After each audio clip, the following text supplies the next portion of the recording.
कराची मलीर में कौमी शाहरा लग कदीम गोठ हीरो साहब कलमती जे रवासी मोअज़्ज़िज़ मोहम्मद हुसैन कलमती शेर मोहम्मद कलमती गाजी खान कलमती ऐं ॿियनि अवामी प्रेस क्लब मलीर जे गोठ जे समूरनि कानूनी ऐं अदालती कागज़ी सबूतनि सां हंगामी प्रेस कॉन्फ्रेंस कंदे दावा कई है त सिंध हाई कोर्ट कब्ज़ागीर हथियारबंद टोले जे ॻोठाणनि ख़िलाफ़ दाख़िल पटिशन ख़ारिज करे असांजे दाख़िल पटिशन ते हुकुम जारी कयो आहे त फौरी तौर ते ॻोठ तां कब्ज़ो ख़ाली कराए हथियारबंदनि खे गिरफ़्तार करे केस दाख़िल कयो वञे। अहिड़े हुकुमनामे बावजूदि ज़िले इंतिज़ामिया ख़ामोश तमाशाई ॾिसी रहियो आहे ऐं बिन क़ासिम थाणे जो SHO अदालती हुकुम मञण खां इनकार कंदे कब्ज़ागीरनि खे तहफ़ुज़ फ़राहम करे रहियो आहे, जंहिंसां हालतूं ख़राब थी रहियूं आहिनि ऐं कंहिं बि वक़्तु अमन अमान जो मसइलो पैदा थी सघे थो।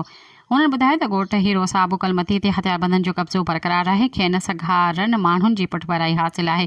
कुझु ॾींहं अॻु DC मलीर ऐं वॾे वज़ीर जे सलाहकार सलीम कलमती ॻोठ जो दौरो कयो ऐं कागज़नि जे आधार ते ॻोठाणनि जे मालिकी जो हक़ तस्लीम कंदे उते मौजूदु कब्ज़ागीर हथियारबंदनि खे भॼाए कढियो, जेके संदन रवानगीअ बाद ॿीहर हवाई फायरिंग कंदा वापसि ॻोठ दाख़िल में थी विया।